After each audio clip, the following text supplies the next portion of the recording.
Dari jarak ini ternyata terdapat dua faktor, yaitu faktor V0, kecepatan modal awal saudara, kondisi sosiologi saudara, ekonomi saudara di rumah sekarang, pengalaman spiritual Anda, pengalaman intelektual Anda saat ini itu V0 masa lalunya. Tapi ada yang jauh lebih berpengaruh, yaitu A, yaitu percepatan. Dengan percepatan itu Anda bisa aja menyalip orang-orang yang tadinya sudah punya modal lebih tinggi duluan. Percaya nggak? Percaya. Ya, negara-negara pun kalian tahu, ada negara yang baru jadi, kayak Singapura. Itu baru jadi itu berapa tahun yang lalu. Tapi sudah menyalip melebihi jarak tempuhnya itu dibanding negara-negara yang usianya sudah sangat tua. Mungkin kalian lihat di Timur Tengah ada negara yang sangat tua. Di Asia Tengah, Asia Barat ada negara yang sangat tua. Tapi coba bandingkan dengan Singapura yang masih muda, jauh. Karena punya percepatan yang tinggi. Berarti proyek-proyek kita ke depan itu tidak cukup hanya berbekal saya pernah itu V0, tapi juga berbekal pada percepatan usaha kita saat ini untuk mengekspannya. Kembali lagi pada kesulitan tadi, bahwa ternyata setiap kesulitan itu diiringi dengan suatu kemudahan. Sehingga kalau ada sesuatu yang sulit, ketahuilah di situ ada yang tiba-tiba mudah karenanya. Saat ini dengan kesulitan pandemi itu banyak orang yang punya bisnis-bisnis baru. Orang emang ada yang kesulitan bisnisnya sehingga banyak yang akhirnya menganggur. Tapi banyak juga yang akhirnya punya bisnis baru. Makin banyak orang yang membeli melalui jalur online, pembelian secara online mengakibatkan bisnis di bidang transportasi, di bidang ekspedisi meningkat tajam.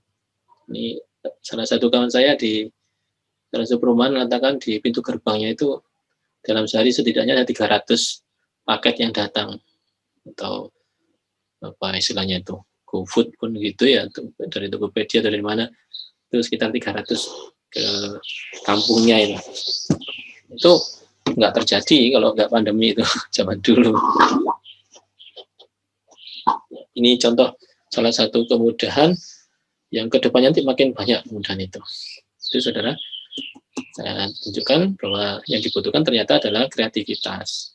Seseorang yang mampu memilih ide-ide berkualitas di antara sejumlah ide. Karena itu ada baiknya kita berbelanja dulu ide gitu.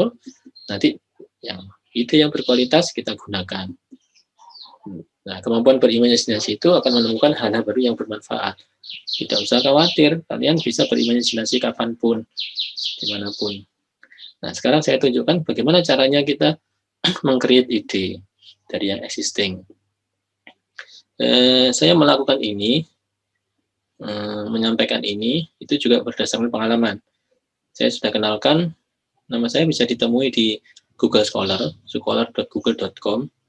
Ada sekitar 200 lebih paper yang sudah saya bikin bersama para mahasiswa saya. Dan paper itu banyak juga antaranya yang berhasil dipublikasikan di jurnal internasional yang bereputasi. Setahun kadang sampai 12 paper, 9 paper yang bisa diterima di jurnal yang terindeks Scopus. Jadi jurnal itu ada yang keren, ada yang biasa-biasa dan sebagainya.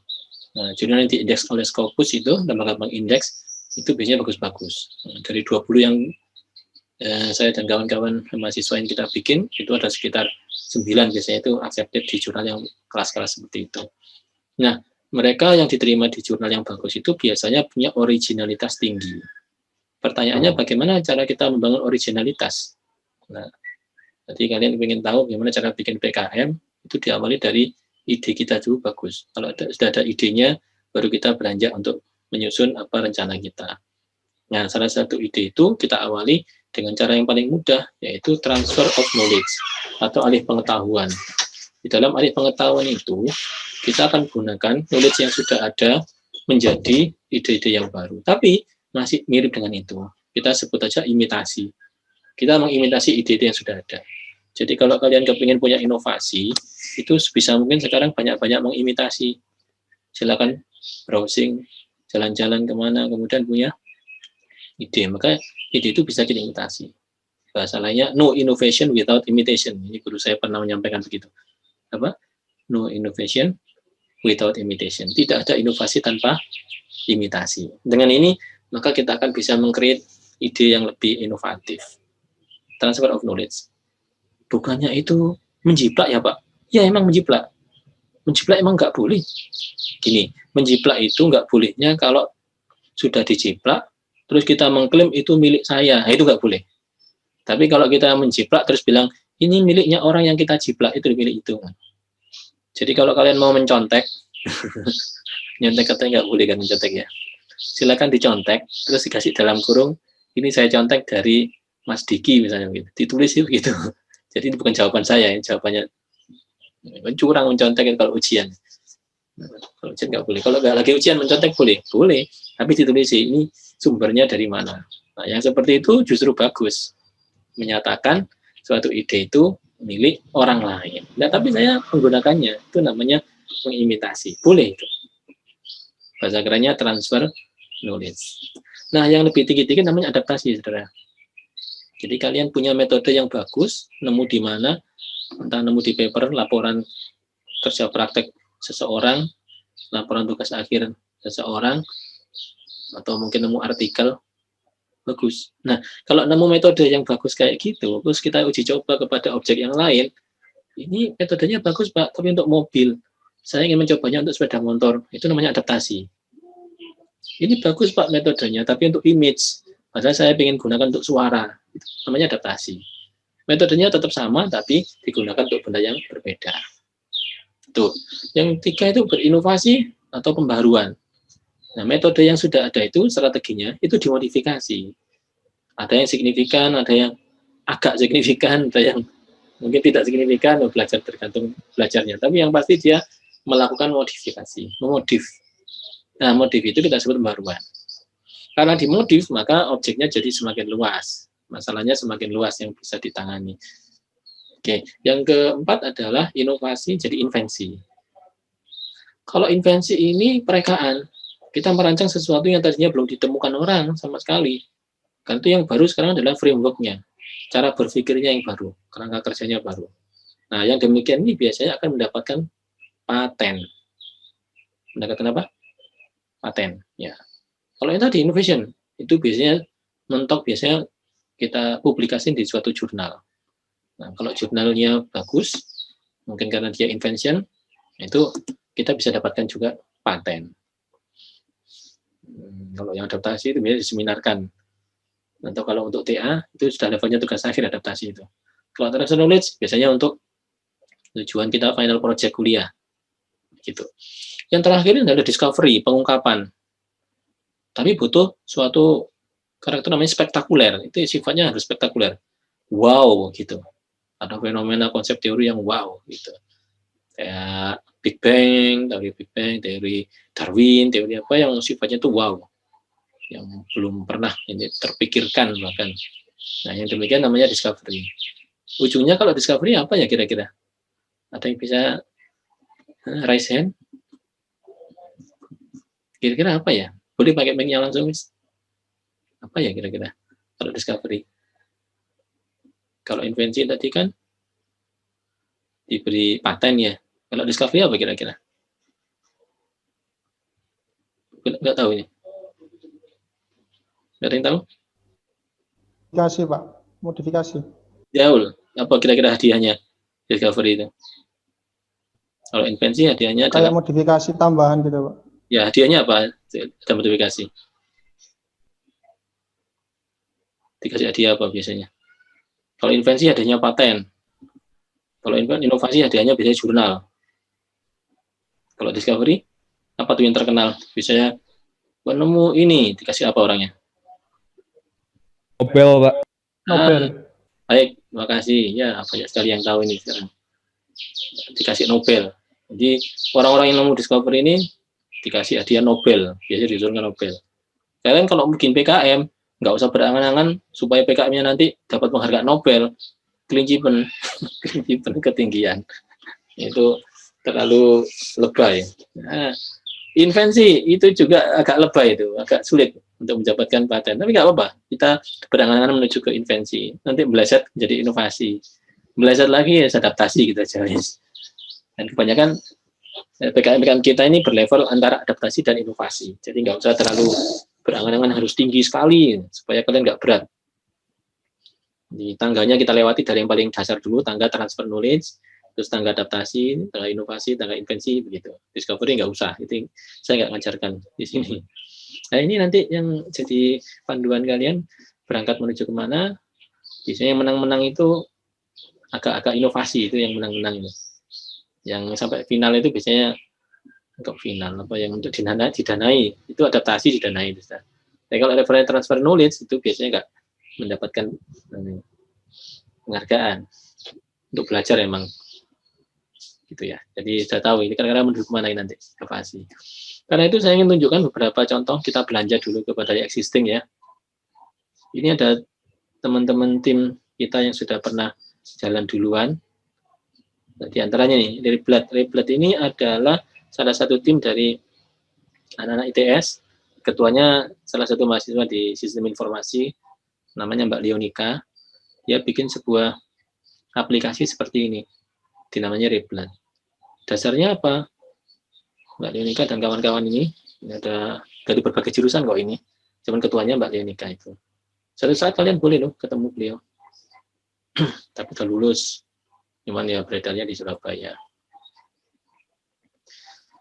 Dasarnya setiap 1 menit itu ada 10 orang di Indonesia yang sedang dalam kondisi kritis menunggu darah, transfusi darah.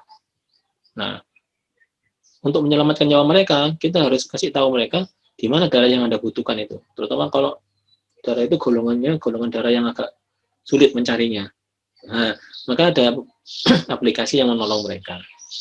Aplikasi untuk mengambil darah dan untuk menyalurkan darah.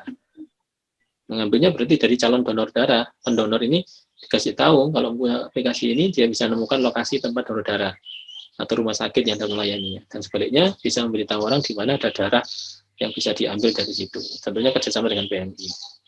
Di ITS, kampus ITS biasanya ada kegiatan donor darah. Ya, yang memprakarsai biasanya dari Reblat ini. Kalian boleh bergabung dengan Reblat ini. Bahkan kalau nanti ada waktu longgar, misalnya sedang apa misalnya longgar itu, nah, liburan semester gasal ke genap ke gasal itu boleh aja kalian magang di situ, internship atau cuma sekedar berkunjung aja boleh. Nah, Reblat ini ide dari mahasiswa kita ini. Nah, ada lagi ide lain ini, relief ini berdasarkan masalah adanya banyak mahasiswa atau mungkin juga dosen ya atau pekerja ya, orang yang bekerja yang stres, punya masalah psikologi, nyari psikolog. Nah, padahal jumlah psikolog di Indonesia nggak banyak, tapi yang punya masalah psikologi itu banyak. Nah, kesulitannya bagaimana menemukan akses pergi ke psikolog. Dan lagi psikolog biasanya mahal sekali kan ya, udah bayar sampai 200.000. Terus ditanya gimana, udah selesai masalahnya? Enggak. Emang dikasih tahu apa tadi? Disuruh sabar. Ngalah, disuruh sabar aja. Ke bapak saya juga disuruh sabar. Oke, baik lagi. Ternyata psikolog itu memang levelnya macam-macam. Nah, ini ada sini ya. Mas Maksi ini punya akses ke teman-teman psikolog. Nah, sehingga mereka kalau ada masalah bisa tahu harus pergi kemana. Di aplikasi Relief ini silakan di-download, nggak apa, di Play Store juga ada. Ini menyediakan jasa sharing dan konsultasi bagi mereka yang sedang depresi karena berbagai masalah. Siapa yang diajak kerjasama ini? Anak-anak Himpunan Psikolog Indonesia, dosen-dosen, mahasiswa-mahasiswa dari jurusan psikologi itu diajak bergabung. Bayarnya murah, tapi isinya sudah banyak. Nah, semua masalah psikologi tadi udah ribuan ini yang konsultasi ini, mungkin sudah puluhan ribu. Ini dengan aplikasi kecerdasan buatan kita bisa tahu nih seseorang itu kalau masalah begini biasanya begitu biasanya begini. Nah, ini ada unsur kecerdasan artifisial yang masuk ke sana. Ini namanya Relief. Yaitu nama Maksi itu yang baju biru. Mbak Leonika ini nggak saya gambar ini, bisa di googling sendiri. Ini contoh startup yang saat ini sedang berkembang. Ada lagi startup agenda kota. Aplikasi ini akhirnya kita bisa tahu dengan ini informasi acara atau event apa yang diadakan di kota kita. Kalian tadi ada yang dari Surabaya, dari Jakarta, dari Gresik, Lamongan, dan sebagainya, luar Jawa juga. Di sana pasti ada agenda. Jangan pertanyaannya, agenda itu diketahui masyarakat luas nggak? Atau sebaliknya, masyarakat kalau mau mencari suatu agenda hari ini di mana ya? Atau besok ada acara apa ya? Di mana itu bisa dibantu di agenda kota ini. Dapat duitnya dari mana? Dari mencari informasi ini. Banyak penyelenggara acara yang pingin acaranya itu dipadati pengunjung. Walaupun sekarang dilarang social distancing ya, physical distancing sekarang harus menjaga jarak. Nah, itu dipadati secara online juga bisa ini. Oke, dari sini saya ambil contoh 3 ini saja, masih banyak lagi, ada sekitar 100-an ide di sana. Di mana? Ada yang tahu belum tempatnya? Nah, ini saya googlingkan sebentar. Apa namanya ya? Koridor. Koridor di Surabaya. Nah, ini ada Instagramnya juga nih, koridor ini. Bisa dilihat? Belum ya? Nah, ini dia. Bisa dilihat ya? Ini ada Instagramnya koridor.space. Nah, ini tempatnya di sini nih. Di Jalan Tunjungan, ada gedung namanya Gedung Siola. Di lantai 3 ada ruangan seperti ini, koridor namanya. Nah, ini Bu Risma yang meresmikan, yang mendanai, memanage beliau. Jadi cukup banyak ditempati oleh para mahasiswa ITS yang punya proyek-proyek. Halo? Halo, bisa didengarkah? Ya, udah masuk. Bisa didengarkah suaranya? Apakah kedengaran suaranya? Bisa. Bisa ya. Bisa. Bisa, Pak. Sampai mana ya tulisnya tadi itu ya? Kita Mendengar, Pak. Kita putus tadi sampai mana ya? Dari mana tadi? Coworking space corridor, Pak. Saya buka kalau gitu. Slide-nya.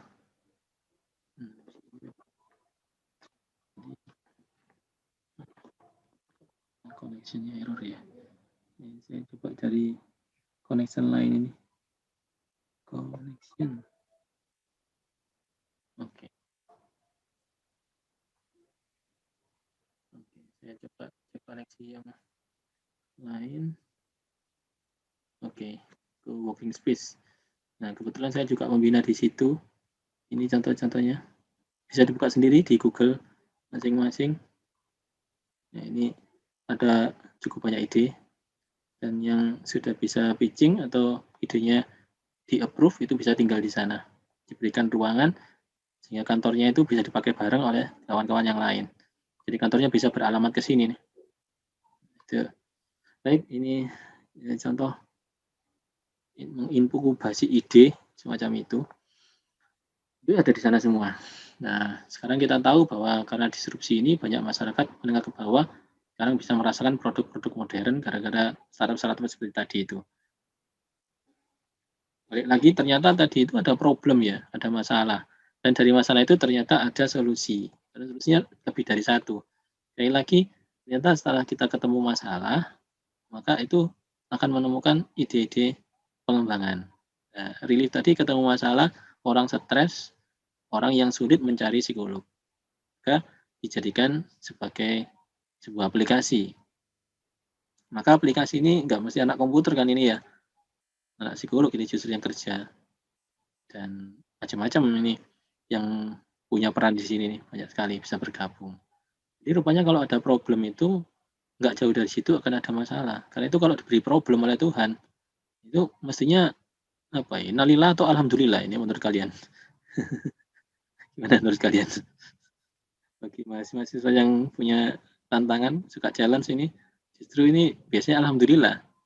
Karena dari situlah nanti akan muncul solusi. Dan solusi itu ujung-ujungnya adalah sebuah ide yang bisa dimanfaatkan banyak pihak. Nah, kita sebagai anak-anak di bidang sains teknologi itu sangat mudah untuk memberikan solusi-solusi seperti ini. Metode-metodenya sudah kita banyak pelajari. Marketplace ini juga menjadi metode penting. Gitu. Dan untuk mencapainya kita kan punya imajinasi ya. Nah, saya itu senangnya kalau ketemu kalian semua ini adalah kalian tuh tidak terlalu punya pengalaman masa lalu. Nah, kalau nggak terlalu punya pengalaman masa lalunya sedikit misalnya, kalau pengalaman masa lalunya sedikit, itu biasanya lebih bebas untuk berimajinasi. Halo? Ada masalah kah?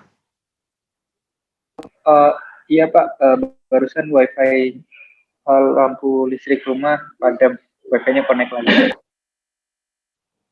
Betul? Itu? Halo? Ada problem ini suaranya? Iya Pak, saya Pak barusan sudah bisa lagi. Oh baik, ya. Nah, oke. Saya ingin menunjukkan kepada kalian bahwa kalian tuh punya kelebihan yang tidak dimiliki oleh orang lain. Apa kelebihan kalian sebagai anak muda? Tidak punya masa lalu. Apakah tidak punya masa lalu itu bukannya kerugian? Satu pihak mungkin kerugian ya, tapi justru banyak keuntungan di sana, yaitu jadi tidak percaya adanya constraint. Karena banyak orang-orang yang sudah dewasa itu ya, yang sudah tua, dewasa itu suka mengatakan bahwa negara kita nggak mungkin bisa maju, Mas. Negara ini kita loh budayanya kan sangat-sangat primitif. Oh, kita ini loh banyak masalah di Indonesia ini. Masalah kepemimpinan, masalah ekonomi, keuangan, masalah ini, masalah itu macam-macam. Orang-orang seperti itu, orang-orang yang terlalu banyak pengalaman masa lalu. Dia akhirnya merasa banyak sekali constraint sehingga Indonesia akan sulit berkembang. Dia punya pengalaman yang menyedihkan rupanya. Walaupun nggak semua orang punya seperti itu ya. Nah, yang anak muda ini enggak. Karena nggak punya pengalaman masa lalu itu akhirnya dia bebas berimajinasi. Dia bisa memikirkan pengalaman ini, imajinasi ke depan ini itu bisa punya banyak sekali bahkan ya ruang-ruang untuk memberikan solusi. Nah, karena itu termasuk PKM ini kalian bisa memanfaatkannya sebagai ruang untuk memberikan solusi. Ya mungkin katakanlah sebagai mahasiswa kalian baru semester 1 ya, mungkin belum terlalu banyak himpunan-himpunan solusi yang kalian punya. Sehingga untuk memilih intersection antara masalah dan solusi itu menjadi suatu program itu agak sulit. Tapi kalian bisa lakukan percepatan. Tadi saya bilang V0 oke lah biru kecil, tapi kalian punya A, percepatan. Nah, tadi ada yang sudah menyampaikan, saya lagi review Pak, beberapa program yang sudah dijalankan oleh kakak-kakak kelas saya. Oh, itu bagus, berarti percepatannya itu mulai tinggi. Sehingga membuat ruang solusi kalian menjadi lebih luas. Nah, kalau sudah begitu, nanti interseksinya dengan problem ini jadi makin banyak yang bisa di-intersection. Jadi pengalaman itu tidak mesti kita sendiri yang melakukan. Biar aja orang lain yang mengambil pengalaman itu, nanti kita ambil pengalaman itu, kita comot untuk kita pakai. Caranya sampai 5 level tadi. Gitu ya. Sepakat ya. Gitu. Nah, ini ada contoh-contoh orang-orang di kampung-kampung ini masih seperti itu. Kerjanya pulang lebih awal, pelayanannya terhambat, daerahnya nggak berkembang, kesejahteraan tidak meningkat. Kenapa begitu daerah itu? Ya itu, terlalu banyak orang yang punya pengalaman jelek di masa lalunya itu akhirnya constraint-nya rendah. Nah, anak-anak mudanya kurang mau berimajinasi. Nah, padahal kalau mau, kita itu punya loh tenaga yang berupa, kita punya aset besar yang berupa pikiran, imajinasi. Nah, kalau diomongi, uang ini harus ada dananya, itu sebenarnya ilusi. Hari ini kita tahu langsung bagaimana mereka yang tidak punya koneksi terlalu banyak di bidang keuangan ini ternyata bisa mengenerate proyek-proyek yang bermanfaat. Apalagi kalau uang itu sekarang disebut uang elektronik, pembayaran sekarang nggak pakai uang cash. Maka kreativitas di desa makin banyak yang bisa difasilitasi. Itu sekarang ini aja wisata desa itu di Jawa Timur aja ya banyak sekali. Kita masuk wilayah Pujon tuh ada wisata desa yang tadinya ya nggak terlalu ramai ya. Sekarang dipenuhi oleh bis. Nggak tahu tapi kan kondisi corona kayak gini nih berkurang kali ya. Tapi intinya bahwa tadinya itu nggak ada, sekarang bisa ada. Itu yang punya ide-ide seperti anak-anak muda yang punya imajinasi yang bagus. Jadi silakan kalian melakukan ini. Apalagi sekarang ini ada fenomena disrupsi yang menjadikan company-company yang besar itu sekarang pada rontok, dikalahkan oleh company-company baru yang dibikin oleh anak-anak muda yang punya kreasi-kreasi bagus. Ini pada pertumbuhan, mengalahkan banyak sekali industri-industri besar. Kalau aja kalian yang berada di bidang sipil misalnya, udah ngerti tentang kecerdasan artifisial atau artificial intelligence, sekarang ini banyak proyek-proyek baru di bidang sipil yang sudah diambil alih oleh anak-anak yang zaman sekarang, walaupun mereka sudah eksis. Printer 3 dimensi aja sudah bisa mengambil alih banyak sekali cara-cara lama untuk bikin suatu fisik, bentuk bangunan fisik yang rumit. Cuman ngerti printer 3 dimensi sudah bisa ngambil itu. Nah, banyak sekali juga ide-ide baru yang bisa knockdown. Saya ingin teruskan ini, tapi kayaknya waktunya kurang cukup, sehingga nanti ini saya simpan aja untuk kalian. Kalian bisa mengeksplornya sendiri. Saya letakkan di Desmetes Classroom. Tapi itu sebentar, saya percepat ini. Waktunya agak mepet. Nah, penggunaan IT saat ini itu walaupun di kita sendiri sebagai yang sudah banyak tahu tentang IT ya, sudah banyak, tapi secara umum di tanah air kita ini masih sedikit. Contohnya dalam kepemimpinan ini aja ya, banyak loh daerah-daerah yang mengatakan kita tunggu pandemi selesai, nanti baru kita laksanakan. Padahal loh sekarang kan bisa kita rapat secara online, ada Google Meeting, ada Zoom, ada macam-macam yang sinkronus. Yang asinkronus juga ada. Grup WA, ya sinkronus, lain itu ada. Bisa juga bisa kita pakai. Pembangunan infrastruktur digital itu juga sekarang harus diutamakan. Software-nya, aturan SOP, pembelajaran. Ini semua difasilitasi oleh IT. Jadi kalau ada yang sekarang lagi mogok karena tidak ada fasilitasnya atau menunggu pandemi selesai, itu juga peluang bagi kalian semua untuk bisa masuk memfasilitasinya. Gitu. Oh iya, adaptasi itu penting karena bukan yang terkuat yang akan bertahan ya, melainkan mereka yang paling adaptif menghadapi perubahan. Katanya siapa ini? Katanya Mbah Darwin. Mbah Darwin bilang bahwa bukan yang terkuat yang bertahan adalah yang paling adaptif menghadapi perubahan. Jadi tidak sekedar menunggu atau bahkan melakukan apa.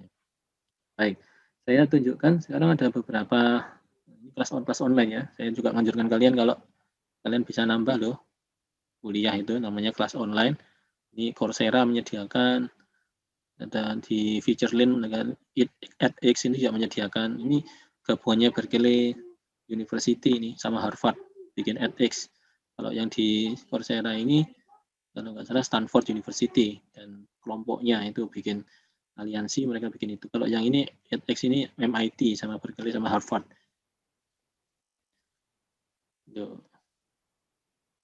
Berkeley kebetulan saya pernah ke sana, ke dua kampus ini, Berkeley University sama Stanford University. Berapa tahun, 2-3 tahun yang lalu saya pernah mengunjungi tempat itu, kampus itu. Senang sekali. Alhamdulillah kita banyak mengcopy ide-ide mereka ke kampus kita ITS. MIT juga punya nih courseware. Kalian boleh masuk ke sana. Open University juga menyediakan cukup banyak. Indonesia Bahasa Indonesia. Baik, di ITS sendiri saat ini lagi ramai dikembangkan berbagai aplikasi AI, terutama untuk healthcare atau kesehatan, teknologi kesehatannya.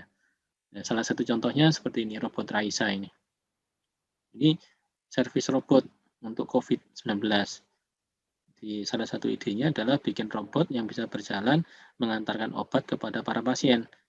Kalau yang mengantarkan ini dokter atau perawat, maka ada kemungkinan terkena virus COVID. Nah, itu berbahaya. Nah, kalau gitu, hanya kebutuhan mengantar obat, mengantar bahan-bahan medis ini, serahkan aja kepada robot ini. Maka robot ini sekarang lagi ramai digunakan di berbagai rumah sakit di seluruh Indonesia. Bikinannya ITS. Ada lagi Smart Laryngoscope. Ini perangkat mengurangi risiko penularan virus COVID bagi tenaga medis saat intubasi. Ini tracknya COVID seperti itu. Saya juga ingin menunjukkan kepada kalian contoh yang sedang kita miliki saat ini. Nah, ini dia. Oh ya ini. Ini yang saat ini dikembangkan di ITS juga, saudara-saudara. Ini bisa dilihat belum ya? Slide saya yang ini. Belum, Pak. Ya, kalau belum, coba dilihat ini, kelihatankah? Kelihatan ya? Kira-kira kelihatan ini ya? Kelihatan. Kelihatan ya, baik. Ini saat ini, ya, ngomong-ngomong tentang artificial intelligence itu, kita harus bangga loh. Kita bangga loh. Coba perhatikan di sini. Ternyata adopsi AI di Asia Tenggara itu yang terbesar justru di Indonesia loh. Ini Indonesia berapa? 24,6%. Dibanding Thailand kecil, Singapura kecil, Malaysia kecil. Jadi kita patut berbangga ya. Kita punya Gojek, Bukalapak, Traveloka, Tokopedia, dan lain-lain.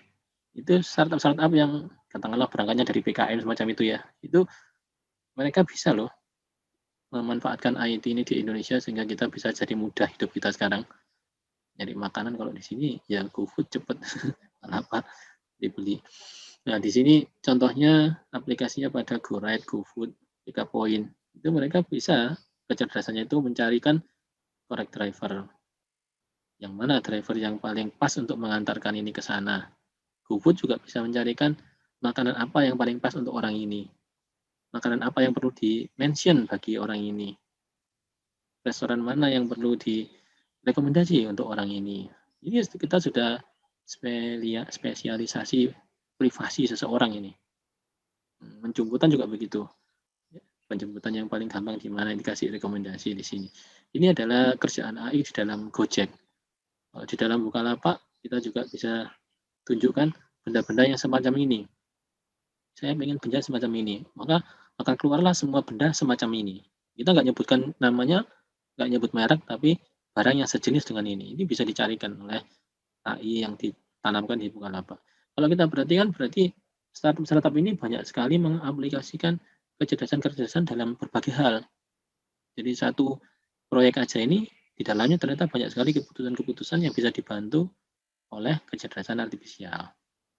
Ini kolaborasinya AI. Lagi chatbot. Saya juga kebetulan punya beberapa proyek tugas akhir juga mahasiswa yang mengaplikasikan chatbot. Akhirnya Telkomsel ini punya satu orang bernama Veronica. Ternyata bukan orang dia, tapi mesin penjawab yang bisa diajak bicara. Di Unilever ada Gemma, ini bukan orang ini. Server namanya. Alfamart juga punya Salma, Bank BRI punya Sabrina. Ini adalah aplikasi chatbot pada industri.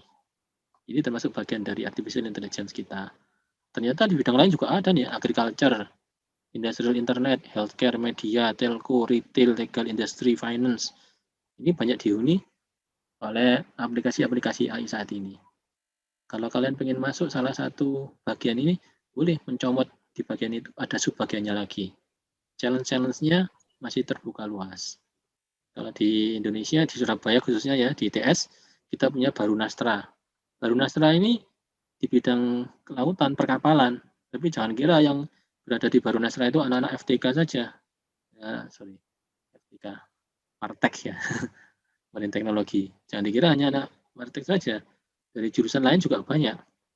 Kebetulan salah satu bimbingan tugas akhir saya itu, ya itu salah satu tim yang bikin Barunastra anak informatika juga ikut dalam bidang itu. Jadi menang kapalnya. Kompetisi di kalau nggak salah di Kanada. Sekarang lagi berlaga lagi nih Barunastra. Iris Robot juga demikian, Ichiro Robot juga demikian. Ini Ichiro sepertinya dari elektro ya, tapi sebetulnya sih dia dari berbagai jurusan. Ini prestasi di bidang robotika internasional. Boleh kalian dari berbagai jurusan untuk bergabung dengan itu. Apakah mungkin BKM dijerit dari sana, Pak? Sangat mungkin. Karena misalnya Ichiro itu aspeknya banyak. Cara berjalannya, cara nendang bolanya, cara menepatkan bola itu ke arah mana, cara mengatur kecepatannya. Itu kalau dipreteli, itu udah proyek-proyek itu sudah semuanya. Kenapa saya tunjukkan semua ini ada begini? Supaya kalian tidak berangkat dari nol. Sebisa mungkin jangan scratching from zero. Scratching from zero itu bikin sketsa dari nol. Jangan. Sebisa mungkin sketsa itu dari existing-nya sudah ada. Kalau kita lihat di sini ada Raisa, Cobalah di situ kata-kata paling gawat ya, Raisa itu paling gampang ya. Raisa punya 4 rak itu, rak yang terbawah sampai rak teratas. Nah, coba kita bikin rak yang kelima yang di atasnya. Paling gampang begitu. Atau Raisa kalau maju itu laju terus, bisa nggak belok? Nah, itu kerancangan beloknya. Beloknya kurang tajam, terlalu tajam, itu dalam proyeknya. Jadi nggak usah yang terlalu heboh bikin discovery sehingga mendapatkan Nobel. Oh, kelinci-pen.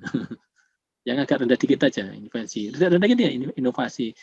Dikit lagi, rendah lagi, adaptasi. Adaptasi aja sudah bagus. Ini contoh mitra produksinya. Komponen Raisanya ada Omnivision, Leader, dan sebagainya. Ini pengembangannya. Oke. Ya tidak mesti harus ini yang kalian kerjakan. Tapi kalau kita perhatikan, ini aja bisa didukung oleh ratusan mahasiswa, sampai launchingnya di hari Pak Wagub itu, ya proyek buat pelayanan pasien corona bisa dijalankan. Pengoperasiannya dihadiri juga gubernur. Untuk pengembangan robot serupa di rumah sakit lain, kita diminta untuk menambah robot-robot yang lebih baru, bahkan versinya lebih baru lagi. Ini pengoperasiannya. Ada varian-variannya, ini sudah makin banyak, ini adik kelasnya Raisa ini. Ada versi-versi yang terbarunya. Jadi infeksi ruangan, bisa disesuaikan pengamatan, tetesan infus, vital sign monitor, kantong urin pasien, masuk di situ juga pengapaannya. Kalau anak desain produk apakah bisa? Oh, kebisaan. Justru kita butuh desain yang sangat efisien. Bagaimana caranya bisa melewati kerumunan misalnya, efektif nggak sampai roboh misalnya. Ini perlu desain yang bagus. Arsitektur, kebisaan malah seperti itu. Ya, matematika, fisika, MIPA dari jurusannya orientasinya saintik bisa lagi lebih banyak.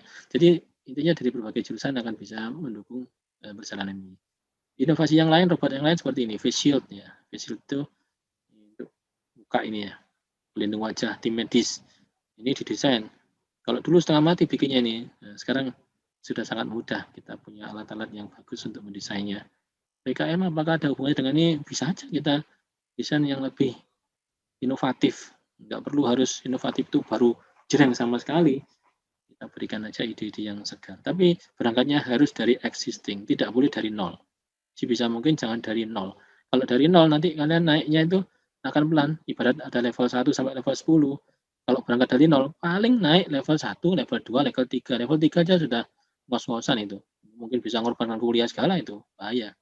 Nah, tapi kalau kita dari existing ini loh, face shield ini sudah dipesan ribuan. Ada 35.000 face shield yang sudah disebarkan bersama UMKM oleh anak-anak ITS. Berarti kan ini sudah heboh banget ini. Mungkin level 7 ini sudah. Nah, tinggal naik satu langkah level ke-8. Nah, level 8-nya kira-kira ditambahi sesuatu apa. Itu namanya adaptasi, inovasi, begitu. Yang lain, emergency ventilator.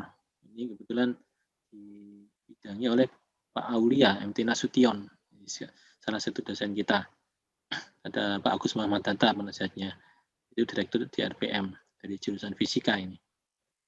Ya, ini ada mahasiswa juga yang bergabung, ada Hafid, Valentin, Yasi, Linggar, itu bergabung di sana.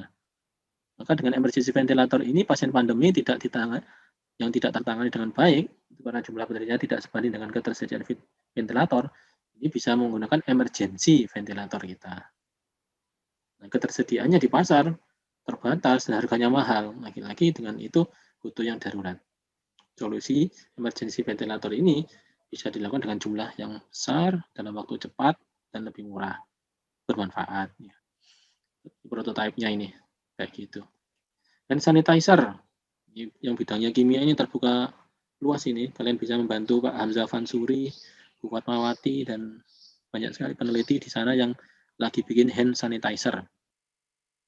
ITS lagi produksi nih hand sanitizer untuk kalangan sendiri dan sekitarnya, termasuk rumah sakit dan puskesmas.